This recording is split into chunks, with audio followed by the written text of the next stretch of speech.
안녕하세요. 염치 없는 예비시댁과의 한바탕 난리통 끝에 이렇게 파혼하게 된 31살 먹은 여자입니다. 동종업계에서 일하던 예비신랑과 기회가 닿아 연인까지 발전하게 되었고 결혼까지 준비하게 된 케이스입니다. 예비신랑은 무던한 성격의 조용한 사람이에요. 조금 우유부단한 면이 있기는 하지만 믿음직스럽지 못하다고 할 정도까지는 아니었습니다. 시댁과 친정 양가에서 적당한 지원을 받고 결혼 준비를 하게 되었고요. 양가가 넉넉한 형편은 아니다 보니 회사는 서울이지만 조금 떨어진 곳에서 시작을 하기로 되었는데 불만은 없었습니다. 신혼살림은 원래 직장에서 그나마 가깝고 대중교통이 잘 되어 있는 경기권 신도시에서 시작을 하기로 했어요. 저는 사실 서울에서 시작을 하고 싶었습니다. 대중교통이 아무리 잘 되어 있다고 한들 서울에서 서울 가는 게 더 빠르지 않겠어요? 더군다나 저는 이미 결혼 전부터 차가 있었기도 했어요. 친정이 지방인 것도 그 이유에 한몫을 했고 무엇보다 경기권 신도시에 이미 시댁이 자리를 잡고 살고 있었기 때문에 내키지 않았던 이유가 컸습니다. 그걸로도 모자라 이미 결혼한 신우까지 살림을 차려서 같은 지역 근처에 살고 있었고요. 하지만 요즘 같은 집값 상황에 결혼할 때 서울에 집 가지고 시작하는 커플이 몇이나 되겠어요? 제가 우겨봤자 저희 집에서 받는 지원 뻔하고 시댁에서도 더 나올 부분이 없는 걸 아는 상황에서 제가 욕심부린다고 무조건 서울에서 시작하겠다고 할 수가 없었습니다. 물론 양가에서 보태준 돈과 저희 돈을 합치면 어떻게든 서울 전세를 못 구할 만큼은 아니었지만 그렇게 되면 교통이 사실 경기권과 비교했을 때 썩 달라지는 게 없었거든요. 당장 욕심부리지 않고 형편에 맞춰 시작하고 하루빨리 자리 잡아서 서울로 오면 되지 않겠냐는 예비신랑의 설득에 하는 수 없이 그렇게 하기로 정하게 되었습니다. 설득당할 때도 제가 너무 허영심이 많은가 하는 생각을 했는데 결혼 준비를 하면서 하나둘씩 보여준 추악한 그자들의 모습에 누가 허영심이 많은 건가 하는 생각을 하게 되네요. 제 차는 경차입니다. 여자가 경차 탄다고 무시당한 적도 몇 번 있기는 했지만 제가 면허를 처음 취득한 사회초년생 시절부터 여태까지 저와 함께 어디든지 다니며 정이 잔뜩 들어있는 소중한 자동차예요. 결혼을 한다고 해도 저는 당장 이 차를 다른 차로 바꾸거나 할 생각이 없었습니다. 큰 차를 끌기에 운전이 미숙한 건 아니지만 경차 쓰면서 주차할 때라든지 혜택 보는 것도 많고 유지비도 저렴한데 굳이 결혼했다고 큰 차를 끌고 싶은 생각이 없었어요. 그런데 시댁에서 자꾸 저보고 이제 결혼하게 되면 큰 차로 바꾸라고 하는 거예요. 아이가 생기면 큰 차가 필요하다나 어쩐다나 하시면서요. 당장은 예비신랑과 저 두 사람뿐이고 아이가 생긴다면 그때 가서 큰 차를 끌겠다 설명을 드려도 어찌나 막무가내로 큰 차를 끌어야 한다고 하시는지 이해가 가지 않았어요. 심지어 예비신랑은 면허도 없었어요. 뭐 말을 듣자 하니 어릴 때 차 사고가 난 적이 있는데 그게 트라우마가 돼서 차를 직접 운전하기 어려워한다고 하더라고요.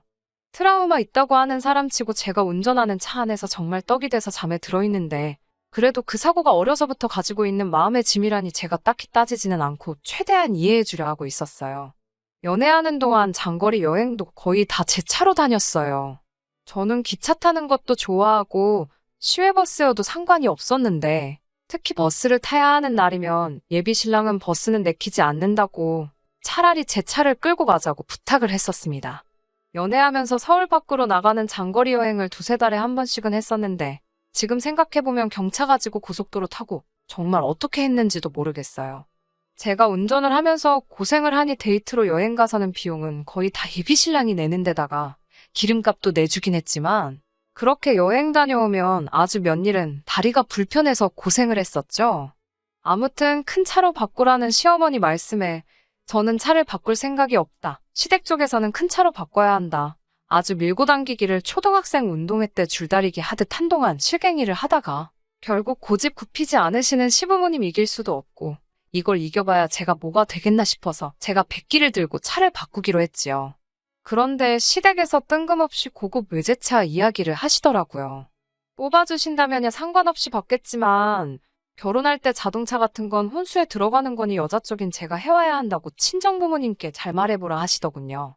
거기서 끝나면 다행인데 제가 타던 차는 이제 쓸모가 없을 테니 그 차는 또 예비 신우에게 주라는 겁니다.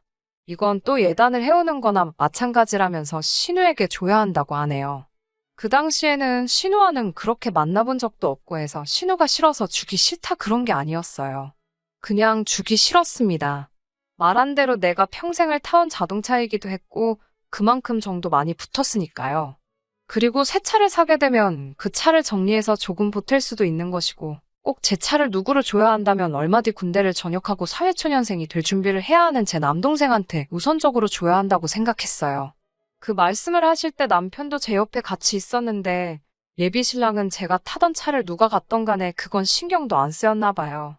외제차를 검색하면서 이건 어때 저건 어때 하면서 자기가 평소 타고 싶던 차를 검색을 하면서 저한테 보여주고 있더라고요. 가격도 하나같이 기본 6천만 원은 넘어가는 차들이었어요. 그 중에는 1억 넘는 것도 있었습니다. 지가 면허가 있어서 타고 다닐 것도 아니면서 뭘 그렇게 고르고 있는지 이해가 가지 않았어요. 트라우마 때문에 차를 무서워한다더니 외제차 종류는 막상 운전하고 다니는 저보다 훨씬 더 잘 알고 있더군요. 아니, 애초에 그 정도 금액대에 차를 지원받을 바에 집값으로 더 지원을 받게 된다면 서울에 집 사는 것도 무리가 아니고 어차피 운전을 무서워서 못하는 예비신랑이 출퇴근하기 더 간편해지는 것 아닌가요? 제가 타던 차를 신우에게 줘야 한다는 것도 예비신랑은 제 편을 들어주면서 제 남동생에게 주는 게 좋겠다고 자기 부모님들을 설득해줬는데 그것 또한 조건부 거짓부렁이었습니다. 친정부모님과 상의하고 또 상의한 결과 저희 형편에 외제차를 끌어야 할 이유도 없고 돈 아끼려고 경기권 신도시에서 시작하는 건데 비싼 유지비 내면서 돈을 이중삼중으로 낭비할 필요가 없다는 계산이 섰어요. 그래도 차는 새 것으로 해주는 거니 국산차 중에서도 상위급 라인의 차량을 사주기로 정했습니다.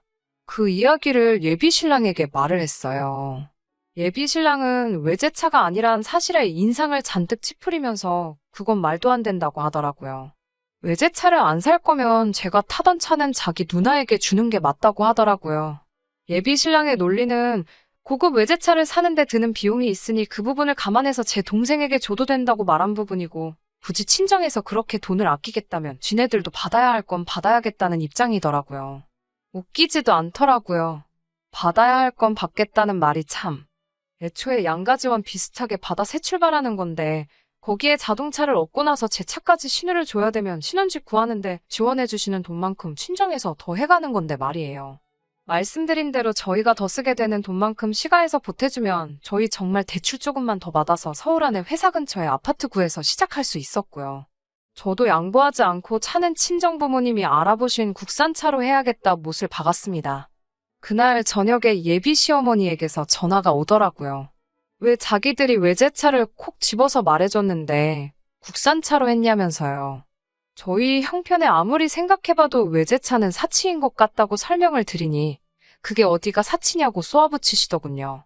저희가 신혼살림 차릴 경기권 신도시에 신혼부부가 얼마나 많은지 아냐면서 본인이 장 같은 걸 보러 다니거나 주변에 다니다 보면 전부 다 외제차를 끌고 다니는 건 자기 같은 나이 먹은 사람들이 아니고 전부 다 신혼부부들이라고 하시더라고요. 그 와중에 우리도 결혼하면 신혼부부인데 내 아들이 국산차를 끌고 다니면 얼마나 기가 죽겠냐고. 자기들도 다 그런 걸 봐오면서 생각이 있으니까 외제차를 구하라고 한 거 아니겠냐고 말하셨어요. 이 동네에서 오래 살고 있는 본인들이 더 잘 알고 정한 건데 살아본 적도 없는 제가 이래라 저래라 하는 건 이해가 되지 않는다고요. 기가 차더라고요. 남들이 외제차를 끌고 다니니 우리도 끌어야 한다는 말이잖아요. 100번 양보한다고 하더라도 운전면허도 없는 예비신랑이 끌고 다닐 차도 아니고 제가 끌고 다닐 차인데 거기서 왜 뜬금없이 자기 아들 체면을 걱정하는지 이해가 가지 않았습니다. 동네에 자기 아들이 외제차 타는 걸 알리기 위해 제가 운전기사 노릇을 해주라는 뜻이었을까요? 이어지는 설명이 더 어이가 없더라고요. 신혼살림을 근처에 차리면 저희가 시부모님 모시고 외식도 자주 하고 할 텐데 자기들도 외제차 얻어 타고 다니면서 대접받고 싶지 뻔하고 흔한 국산차 타고 다니면 이 동네에서 누가 우릴 대접해주겠냐는 말도 안 되는 소리를 하더라고요. 이미 차를 바꿔라 못 바꾸겠다 하면서 한참 싸웠던 과거가 있어서 그런가 더 이상 저도 참아봤자라는 생각이 들더라고요. 그래서 전화로 예비 시어머니한테 소리를 빽 질렀어요. 그러니까 지금 외제차를 고집하는 이유가 남한테 보이기 부끄러워서 그런 거고 남한테 보이기 부끄러운 이유는 신혼살림 차리면 제가 예비신랑도 모자라서 당신들 운전기사 노릇까지 해야 한다고 하는 소리냐고요. 제가 그렇게까지 해서 이 결혼을 꼭 해야만 하는 이유가 있겠냐고 물으니 자기가 생각해도 틀린 말이 하나 없는지 아무 말도 못 하더라고요. 서울에다가 아파트 한 채 해주는 것도 아니고 당장 제 돈부터 친정에서 지원받은 돈까지 다 꼬라박아야 겨우 경기권에 아파트 간내만에 하는 와중에 누가 미쳤다고 돈을 더 보태서 차까지 해오냐고 고마운 줄 알아야지 어디서 외제차 타령을 하고 있냐고 했지요. 예비 시어머니는 그렇게 잘나셔가지고 같은 동네 끼고 사는 신우한테 혼수로 외제차 한 대를 못 해줘서 예비 며느리가 타던 경차를 예단으로 주라 마라 하고 있냐고. 그거 완전 거지 중에서도 산 거지 아니겠냐고 거지 근성 가득한 사람들과 한 식구 되고 싶지 않다고 한마디 했어요. 제 말에 아무 말도 잊지 못하고 당하기만 하던 예비 시어머니. 결국 제 말투를 꼬투리 잡으며 싸가지 없다고 말을 하시더라고요. 시부모 될 사람한테 말투가 그게 뭐냐고요. 그래서 시부모님 될 일 없다고 이 결혼 안 할 거라고 하고 전화 끊어버렸습니다. 나중에 예비 신랑한테 전화와서 사과한다고 하는 말이 외제차가 아니어도 괜찮다고. 자기도 사실 외제차는 너무 부담스러운 것 같았고 제가 골라온 차만 해도 충분히 고급이라서 굳이 외제차가 아니어도 전혀 꿀리지 않을 것 같다는 소리를 하더라고요. 뭘 기대했던 건지 그딴 소리를 들으니 실망감이 더 커서 제발 그 집 구석에서 앞으로 나한테 어떤 일로도 연락 한번 오지 않았으면 좋겠다고 했어요. 그런데 예비 신우 될 사람한테 연락이 와서 아주 화룡점정을 찍어버리더라고요. 상황이 이렇게 되었으니 제가 타던 경차를 못 받게 되는 건 알고 있다면서 자기한테 팔면 안 되겠냐고 하더라고요. 제시한 금액은 제 차 중고차 시세의 반도 안 되는 말도 안 되는 헐값이었습니다. 진짜 소름이 돋더라고요. 정말 저런 집구석에 시집을 갈 뻔했다는 사실이에요. 파혼하게 된 사실에 안도감이 느껴졌고 정말 결혼 이야기가 오고 가는 와중에 본 모습을 숨기던 예비신랑도 그 가족들도 참 대단하다는 생각이 들었습니다. 제발 좀 제 인생에서 사라져달라고 신우한테도 부탁하고 예비신랑한테도 몇 번이나 제발 니 포함한 니네 가족들과 얽히지 좀 않게 해달라 사정을 했어요. 동종업계에 다니다 보니 예비신랑과 오래전부터 일하던 사람을 알게 돼서 파혼 후 한참 지나서야 알게 된 사실인데 정말 그 이야기를 들었을 땐 온몸에 소름이 다 돋더라고요. 저의 남편이 될 뻔했던 그놈, 사실 교통사고를 당해 트라우마가 있었다던가 하는 건 다 뻥이었습니다. 면허가 없는 게 아니었고 음주운전 이외 적발로 면허 정지를 당한 상황이었던 거죠. 그러니까 저와 결혼하면서 저를 운전기사처럼 부려먹고 외제차까지 제 돈 주고 사오게 만들려던 계획이었던 거예요. 정말 신이 도운 게 아닐까요? 제가 전혀 눈치 못 챌 만큼 트라우마가 있는 완벽한 남자친구 연기를 했으니까요.